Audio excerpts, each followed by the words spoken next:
Hello friends, welcome to my channel classes.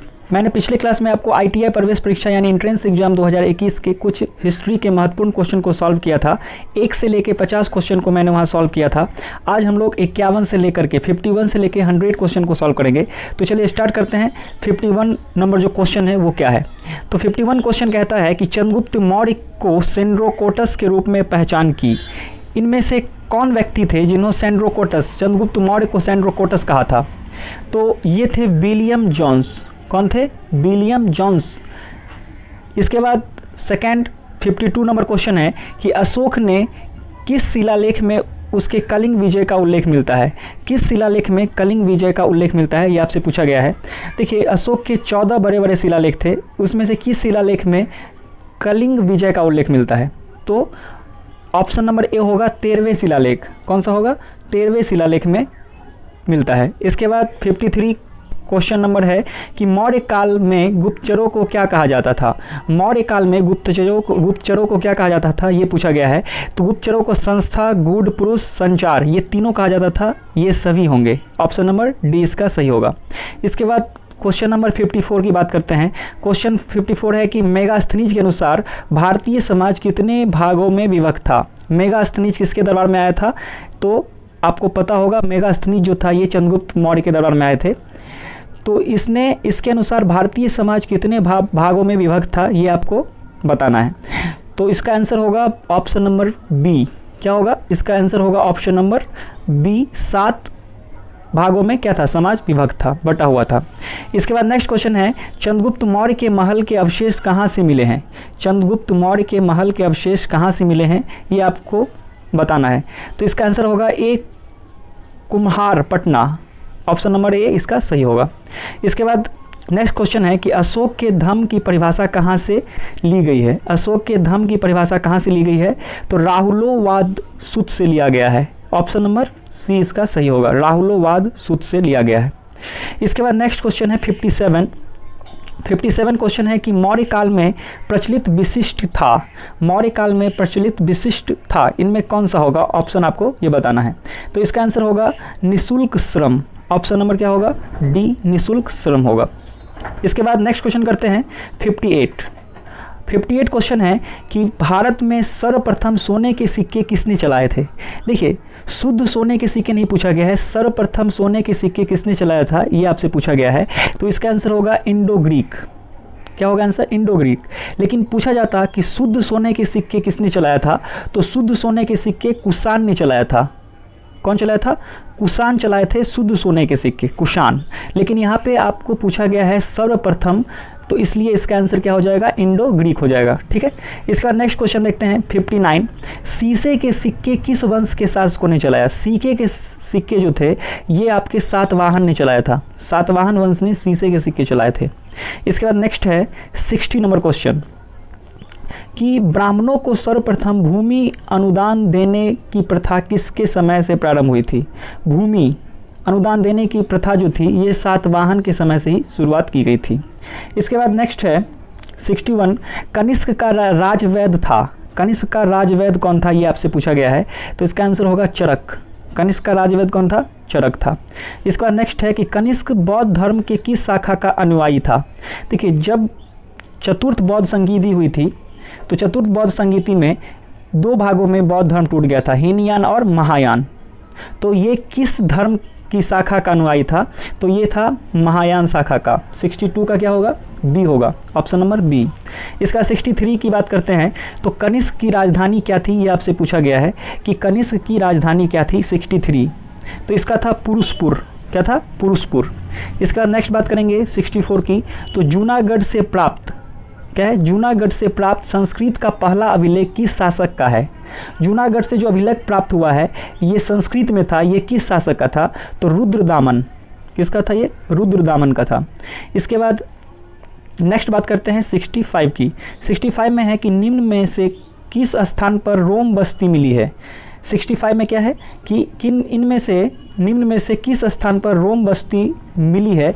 तो इसका answer होगा आरिक मेडू। आरिक मेडू जो ऑप्शन नंबर बी है ये इसका सही होगा। आरिक मेडू ऑप्शन नंबर बी इसका सही होगा।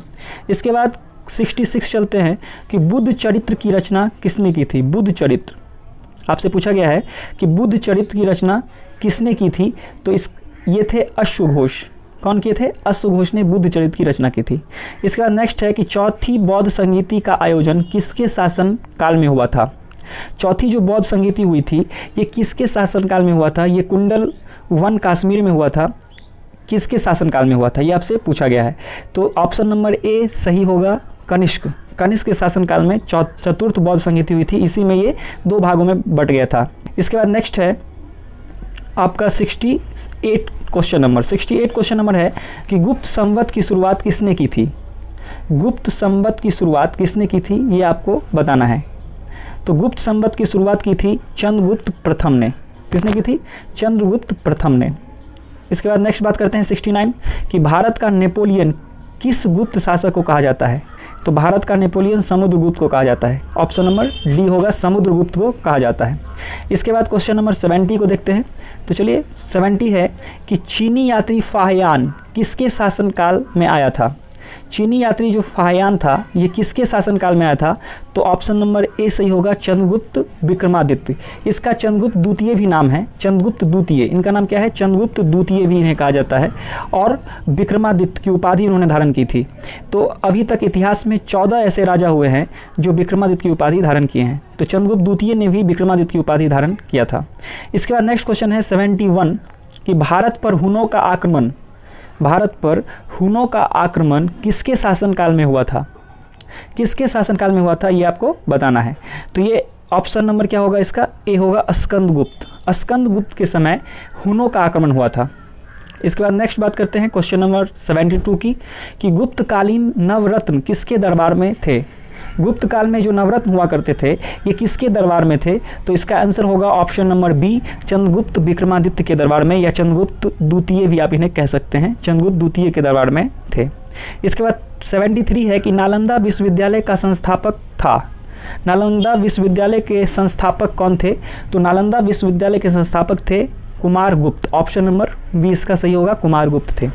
इसका नेक्स्ट है कि बाणभट्ट किसके दरबारी कवि थे? क्वेश्चन 74 है कि बाणभट्ट किसके दरबारी कवि थे? तो ये थे हर्षवर्धन के। किसके? हर्षवर्धन। ऑप्शन नंबर सी इसका सही होगा। इसका नेक्स्ट है कि हर्षवर्धन की राजधानी क्या थी? 75 है कि हर्षवर्धन की राजधानी क्या थी? तो हर्षवर्धन की राजधानी कन्नौज थी। क्या थी? कन्नौज थी। इसका नेक्स्ट क्वेश्चन है 76 कि चीनी यात्री ह्वेनसांग किसके शासनकाल में आया था? तो देखिए हॉस से ह्वेनसांग हुआ और हर्षवर्धन के दरबार में आया था। किसके दरबार में? हर्षवर्धन। हॉस से हर्षवर्धन के दरबार में आया था। इसके बाद नेक्स्ट बात करते हैं 77 की, कन्नौज के लिए हुए त्रिपक्षीय संघर्ष में अंतिम विजय किसकी हुई थी? कन्नौज की जो त्रिपक्षीय संघर्ष हुआ था इसमें अंतिम विजय किसकी हुई थी ये आपसे पूछा गया है। तो इसका आंसर होगा ऑप्शन नंबर बी, प्रतिहारों की। किसकी होगी? प्रतिहारों की। इसके बाद नेक्स्ट है कि किस राष्ट्रकूट शासक ने एलोरा के पर्वतों को कटवाकर प्रसिद्ध कैलाश मंदिर का निर्माण करवाया था? तो 78 का जो आंसर होगा वो ऑप्शन नंबर सी होगा, कृष्ण प्रथम। कृष्ण प्रथम ने ही एलोरा के महाराष्ट्र में है ये, इसे पर्वत को कटवाकर प्रसिद्ध कैलाश मंदिर का निर्माण करवाया था। इसके बाद नेक्स्ट है आपका कि 79 वातापी किसकी राजधानी थी? वातापी जो थी ये किसकी राजधानी थी ये आपसे पूछा गया है। तो ये चालुक्य की राजधानी थी। वातापी का चालुक्य, आपने सुना भी होगा वातापी का चालुक्य। चालुक्य की राजधानी क्या थी? वातापी। इसके बाद नेक्स्ट बात करते हैं 80 नंबर, स्थानीय स्वशासन किसके प्रशासन की मुख्य विशेषता थी? स्थानीय स्वशासन किसके प्रशासन की मुख्य विशेषता थी ये आपसे क्वेश्चन पूछा गया है। तो 80 का जो होगा ऑप्शन नंबर ए सही होगा, चोल की थी। किसकी थी? चोल। इसके बाद नेक्स्ट है 81 कि बृहदेश्वर मंदिर का निर्माण किसने करवाया था? बृहदेश्वर मंदिर का निर्माण किसने करवाया था? तो इसका आंसर होगा राजराज प्रथम ने करवाया था। ऑप्शन नंबर सी होगा, राजराज प्रथम ने करवाया था। इसके बाद नेक्स्ट है 82 एलिफेंटा गुफा मंदिरों का निर्माण किसके समय हुआ था? एलिफेंटा गुफा मंदिरों का निर्माण किसके समय में हुआ था ये आपसे पूछा गया है। तो इसका ऑप्शन नंबर होगा डी, राष्ट्रकूट। क्या होगा? राष्ट्रकूट के समय में एलिफेंटा गुफा का मंदिर का निर्माण किया गया था। इसके बाद 83 है कि महाबलीपुरम के रथ मंदिर का निर्माण किसने करवाया था? तो इसको करवाया था नरसिंह वर्मन प्रथम ने। 83 का क्या हो जाएगा, ए हो जाएगा, नरसिंह वर्मन प्रथम ने करवाया था। इसके बाद नेक्स्ट क्वेश्चन है आपका कि कश्मीर के मार्तंड सूर्य मंदिर, कश्मीर के मार्तंड सूर्य मंदिर का निर्माण किसने करवाया था? तो 84 का जो है वो होगा option number C. Option number क्या होगा, सी, ललितादित्य मुक्तापिड ने करवाया था। इसका नेक्स्ट है कि मोहम्मद बिन कासिम ने भारत पर कब आक्रमण किया था? मोहम्मद बिन कासिम जो थे वो भारत पे कब आक्रमण किए थे, ये आपसे पूछा गया है। तो 85 का होगा 712 ईस्वी में किया था। ये सबसे पहला मुस्लिम शासक था जिसने भारत पर आक्रमण किया था, पहला मुस्लिम शासक। ठीक है, तो ये भी आपसे पूछ सकता है। 86 क्वेश्चन नंबर देखते हैं, सोमनाथ मंदिर को किस मुस्लिम आक्रमणकारी ने लूटा? किस मुस्लिम आक्रमणकारी ने सोमनाथ के मंदिर को लूटा था, ये आपसे पूछा गया है। तो ये महमूद गजनवी ने इसे लूटा था। इसका नेक्स्ट है कि लाख बख्श किसे कहा जाता है? लाख बख्श किसे कहा जाता है? तो कुतुबुद्दीन ऐबक को कहा जाता है। किसे कहा जाता है? कुतुबुद्दीन ऐबक लाखों में दान करते थे, इसीलिए इन्हें लाख बख्श कहा गया। इसके बाद नेक्स्ट है 88, सिजदा एवं पाबोस प्रथा किसने चलवाई थी? सिजदा, तो ये चलवाया था बलबन ने। किसने चलवाया था? बलबन। तो 88 का ऑप्शन नंबर सी सही होगा। इसके बाद बात करते हैं 89 की। 89 में है कि तूती ए हिंद, हिंद का तोता किसे कहा जाता है? हिंद का तोता अमीर खुसरो को कहा जाता है। हिंद का तोता किसे कहा जाता है? अमीर खुसरो को कहा जाता है। इसके बाद बात करते हैं 90 नंबर क्वेश्चन कि किस सुल्तान ने सिकंदर सानी या द्वितीय सिकंदर की उपाधि ग्रहण की थी? द्वितीय सिकंदर की उपाधि किसने ग्रहण की थी? तो ये थे अलाउद्दीन खिलजी। कौन थे? अलाउद्दीन खिलजी ने द्वितीय सिकंदर की उपाधि धारण की थी। इसके बाद बात करते हैं 91 क्वेश्चन की। तो 91 क्वेश्चन की बात करें तो है अस्थाई सेना की प्रथा किसने प्रारंभ की थी? अस्थाई सेना, तो इसका भी Alauddin Khilji, option number C होगा। यही अस्थाई सेना की प्रथा सबसे पहले आरंभ की थी। इसके बाद नेक्स्ट क्वेश्चन है आपका 92 की, मोहम्मद बिन तुगलक ने अपनी राजधानी दिल्ली से कहाँ हस्तांतरित की थी? मोहम्मद बिन तुगलक कहाँ की थी, ये आपसे पूछा गया है। ये इतिहास में सबसे लोल शासक था। लगभग ये 22-23 भाषाओं का ज्ञानी था, फिर भी ये लोल था। तो ये क्यों था? आप जब हिस्ट्री इसको पढ़ेंगे तो पता चलेगा कि ये लोल शासक क्यों था। तो इसका आंसर आपको देना है कि मोहम्मद बिन तुगलक ने अपनी राजधानी दिल्ली से कहाँ हस्तांतरित की थी? तो दौलताबाद, ये महाराष्ट्र में है दौलताबाद, यहाँ पे उसने की थी। इसका नेक्स्ट है कि 93 निम्नलिखित में से किस सुल्तान को पागल कहा गया है? तो यही लोल जो शासक था मोहम्मद बिन तुगलक, इसे ही कहा गया है। ऑप्शन नंबर सी इसका सही होगा। इसके बाद बात करते हैं 94। तो 94 में कहा गया है कि तैमूर लंग ने 1398 ईस्वी में किसके शासनकाल में आक्रमण किया? तैमूर लंग जो थे वो किसके शासनकाल में आक्रमण किए थे? तो नसरुद्दीन महमूद। इसका आंसर क्या होगा? Option number A, Nasruddin Mohammad के समय में 1398 में उन्हें शासन किया था, आक्रमण किया था। इसके बाद 95 में है कि ब्राह्मणों पर सर्वप्रथम जजिया कर किसने लगाया था? ब्राह्मणों पर सर्वप्रथम जजिया कर लगाने वाले थे फिरोज शाह तुगलक। क्या नाम था इनका? फिरोज शाह तुगलक जजिया कर ब्राह्मणों पर लगाए थे सर्वप्रथम। इसके बाद बोला गया है 96 में कि सर्वप्रथम किस सुल्तान ने सिंचाई कर लगाया था? 96 में बोला गया है कि सिंचाई कर किसने लगाया था? तो सिंचाई कर लगाया था यही फिरोज शाह तुगलक ने। इसके बाद नेक्स्ट 97 है कि दिल्ली के किस सुल्तान ने अपनी आत्मकथा लिखी थी? तो अपनी आत्मकथा दिल्ली के जो सुल्तान थे वो फिरोज शाह तुगलक ही थे जो अपनी आत्मकथा लिखे थे। इसके बाद आप बात करेंगे 98 की। तो 98 की बात करते हैं। लिखा हुआ है कि गुलरुखी के नाम से कौन जाना जाता है? गुलरुखी, तो गुलरुखी के नाम से जाना जाता है सिकंदर लोदी। कौन जाना जाता है? सिकंदर लोदी, जो कि ऑप्शन नंबर ए में है, सिकंदर लोदी। इसके बाद नेक्स्ट है कि सांकेतिक मुद्रा का प्रचलन किसने किया था? देखिए ABCD, यहाँ ऑप्शन है ABCD। तो इसमें सांकेतिक मुद्रा का प्रचलन जो किया था वो किए थे मोहम्मद बिन तुगलक। ठीक है, मोहम्मद बिन तुगलक ने सांकेतिक मुद्रा का प्रचलन किया था। इसके बाद नेक्स्ट क्वेश्चन है जो कि लास्ट है 100 क्वेश्चन। बोला गया है कि अष्टदिग्गज किसके दरबार में रहा करते थे?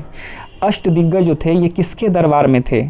तो ये इसका आंसर होगा कृष्णदेव राय के दरबार में अष्टदिग्गज रहा करते थे। तो आज हम लोगों ने 100 क्वेश्चन को कवर किया है। नेक्स्ट वीडियो में फिर हम 50 क्वेश्चन को कवर करेंगे जो हिस्ट्री से ही रिलेटेड रहेगा। तो आई होप आपको ये सब समझ में आ गया होगा। अगर आपने 1 से लेके 50 क्वेश्चन तक मैंने जो सॉल्व किया है, अगर उसका वीडियो आपने नहीं देखा है तो मैं उसका लिंक डिस्क्रिप्शन में दूंगा, आप वहाँ से जाकर देख सकते हैं। तब तक के लिए मिलते हैं नए क्वेश्चन के साथ छोटे से ब्रेक के बाद। तब तक के लिए good night, take care and bye. Thank you.